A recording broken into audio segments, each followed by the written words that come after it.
parle souvent de la psyché comme si elle vivait à quelque part dans nos têtes, puis comme si nos pensées, nos émotions, nos souvenirs étaient en quelque sorte suspendus dans un espace invisible, séparé de notre corps. Comme si, donc, pour mieux se comprendre ou se transformer, il suffisait de penser autrement, d'avoir des nouvelles idées ou d'analyser encore mieux nos comportements. Mais dans la réalité, la psyché, elle ne flotte pas. Elle habite littéralement dans votre corps. Donc, elle va s'exprimer sous forme de tension, de contraction, d'appui, de rythme de circulation. Elle vit donc dans la matière, dans la forme, dans vos muscles, jusqu'à la moelle de vos os, dans chacune de vos cellules.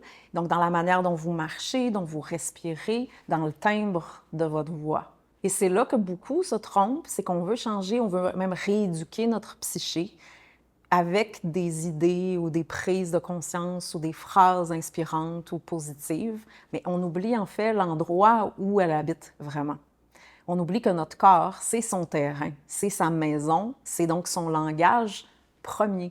Et la psyché puis le corps sont en fait deux côtés d'une même pièce. L'une est simplement l'expression plus subtile et l'autre plus grossière dans la matière, mais ils sont indissociables.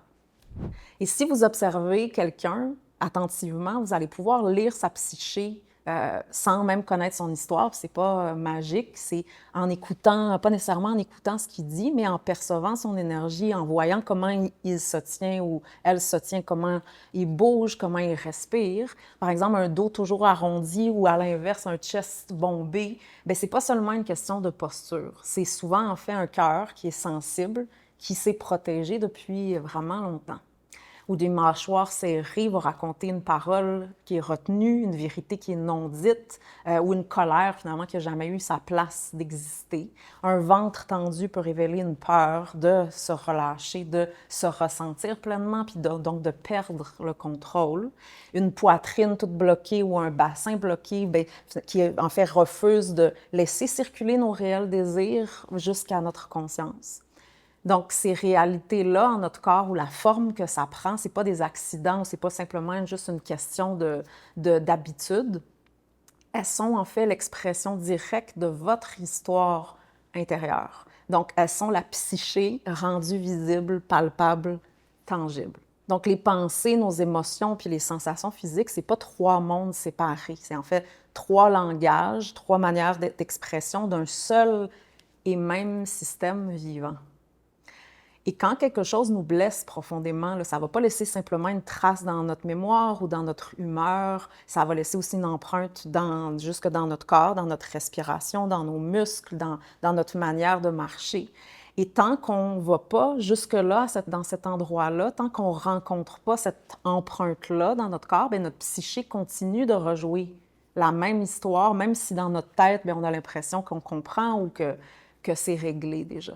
Et donc, à travers mon accompagnement, mes services, mais je ne me contente pas de parler simplement de la psyché, on va là où elle vit. Donc, on va descendre dans la matière, dans le corps.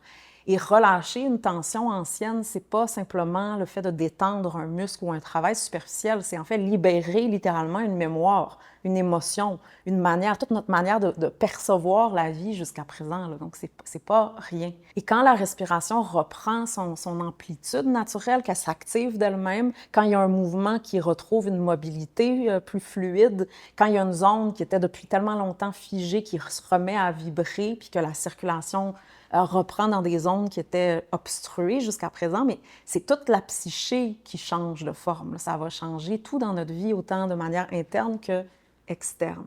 Et le corps ment pas. Il joue pas de rôle. Il cherche pas à nous plaire ou il essaie pas de nous convaincre de quoi que ce soit. Il nous montre ce qui est fluide, ce qui est figé ou bloqué, ce qui est retenu. Puis il le fait sans jugement.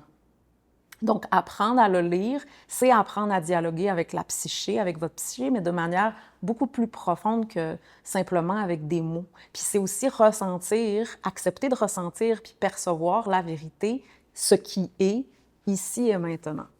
Donc, quand vous pensez travailler sur vous, bien, souvenez-vous que votre psyché, elle n'est pas ailleurs, puis c'est pas quelque chose d'abstrait, elle est là, directement dans vos épaules, dans votre ventre, dans vos mains, dans votre cœur, dans vos organes génitaux. Et si vous apprenez à l'écouter à travers votre corps, bien, c'est là, en fait, qu'il y a une véritable transformation que vous pouvez, même que vous croyez impossible, qui peut commencer à prendre place puis à se produire.